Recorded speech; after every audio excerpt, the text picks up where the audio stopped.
There aren't many things in my life, in the world I live in, where I would say I felt compelled. Most of the time, it's I weighed my options and decided. There are other occasions where I knew better than not to, right? Or I knew better than to. I had a moment traveling from my daughters in rural southeast Kansas through rural central Kansas to Kansas City, where I felt compelled to pull over because it's a big long story, and no matter how I frame it, I still, it's still my fault. Anyway, when you see the red lights behind you and the blue lights, red lights, white, now it's gone to red, white, and blue, right? You pull over, which I did. I'm grateful that the officer, a county deputy, gave me a warning and not a ticket. And it wasn't for speeding, it was for passing in a no passing zone. But I will say, in my defense, I started my pass a long time before I could tell that we were coming on a no passing. It doesn't matter. But I did feel compelled. Well, Jude felt compelled. We talked about that. What did he feel compelled to do? He felt compelled to write and urge his friends to contend for the faith that was once for all entrusted to God's holy people. And I talked a little bit about what contending for that faith might be. And now we're ready to look at it. Here's why. This is why Jude felt compelled. Now, I think the one big reason why Jude felt compelled to write this way is because the Holy Spirit urged him. After all, he was inspired by the Holy Spirit. But in verse 4, he writes, "For certain individuals whose condemnation was written about long ago have secretly slipped in among you. They are ungodly people who pervert the grace of our God into a license for immorality and deny Jesus Christ as our only sovereign and Lord." Well, okay. That's a mouthful. For certain individuals, all right, this is not about a tidal wave of the whole church doing a flop. This is certain individuals. How often does something that is not right, somewhere between not quite right and really not right at all, it usually starts with some individuals. Certain individuals, Jude writes, whose condemnation was written about long ago. Now, is he saying, all right, these particular individuals that you should have known about them because they were written about long ago? No, I don't think that's what he's saying. I think what he's saying is when people do what these folks did, their condemnation is not some new invention. This is not just a new idea. This is not God doing well, how did that? This is what was written about long ago. When people act in the ways, do the things, say the things, teach the things, evidently lead people with them in these ways away from God's design. God wrote about that centuries, many centuries before Jude lived. When Solomon dedicated the temple, he prayed several significant prayers, almost none of which did he live up to in terms of his side of his agreement, his desire for God to bless Israel. And he writes about if Israel turns away from God's law and God's ways, then there are certain things that are going to happen. he listed drought. He listed foreign invasion and oppression. He talked about the skies being like an iron dome. Those are my words, not his. Sure enough, this happened, and it didn't just happen once. It happened a lot over time. See, the principle has always been when you take yourself outside of God's design, you take yourself outside of his direct blessing. You can't take yourself out of his love. See, these people who had, we're going to look at this in a minute, but they had infiltrated the church. They were no less loved by God than Jude or those who had held to the faith. In fact, they're no less loved by God than Jesus was and is. It wasn't about God's love. It was about God's blessing. And he says, this is no secret. Their condemnation was written about long ago. They have secretly slipped in among you. This is an interesting concept, and we can't afford to overreact to it. If you think about the nature of becoming a part of God's family, the nature of saying yes to him and then affiliating with a particular congregation or part of God's family, it would be possible for people to slip in among us, to secretly slip in, the way these people have secretly slipped in among Jude's audience when he says you. I mean, if that's possible, then wouldn't it be a smart thing to do everything we can to keep that from happening? Yes and no. Here's why I say no. And my no is much bigger than my yes. No. Because history bears this out.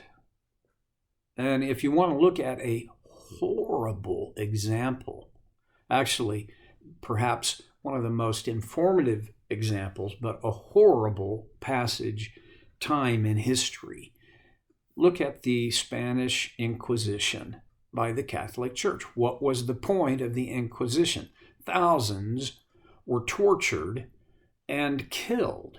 And there's nothing merciful about this.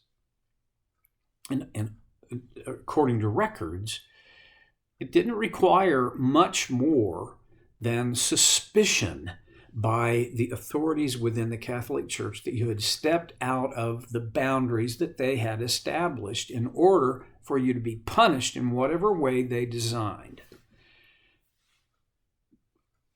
I'm sure there were other punishments, but generally there was the death penalty. And they would question your family, your neighbors, your co-workers, if you were the boss, your customers, if you were an employee or a slave, your owner, or, I mean, it was awful. And it was all done in the name of Christ. Why?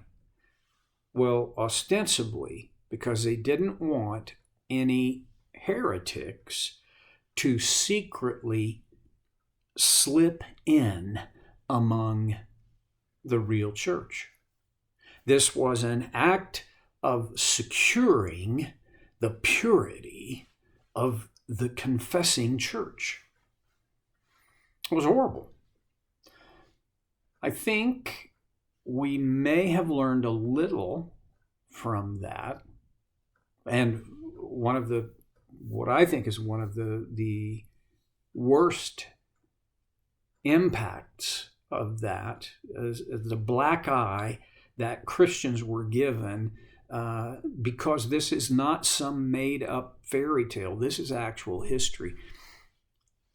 And although the Catholic religion is the dominant religion in Spain, many Spaniards still hold a high amount of distrust for the Catholic Church. You reap what you sow. I believe that it is not our duty to ferret out anybody who steps outside of what we establish as the boundaries for being a part of this church. God is their judge, and He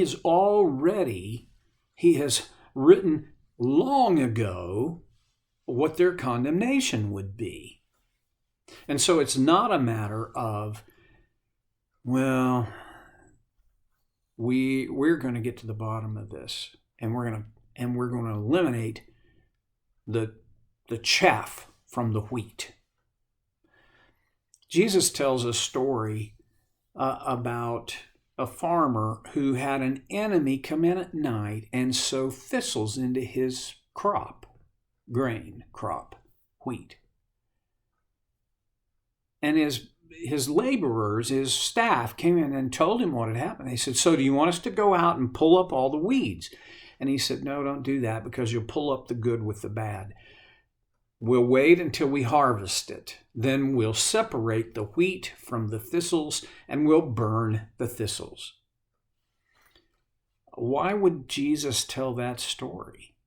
I think it's because he doesn't want his church to be in the business of pulling up weeds. That's his number one, determining the difference between weeds and wheat is sometimes beyond us.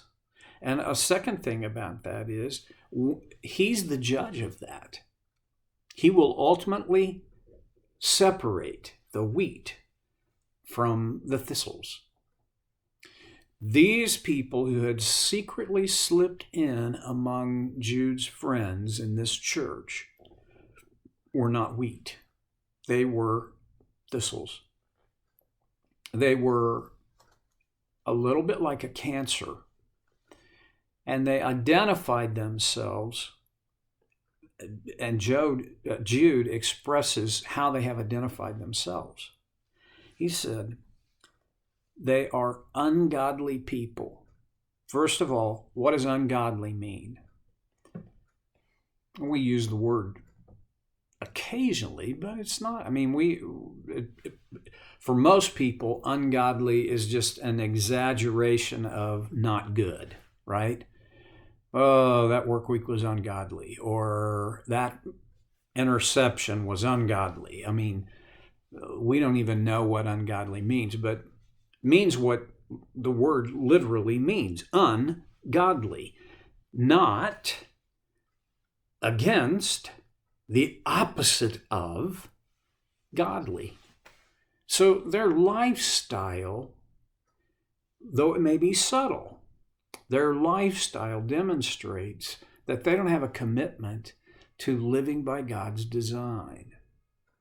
Is there anybody who never does anything ungodly?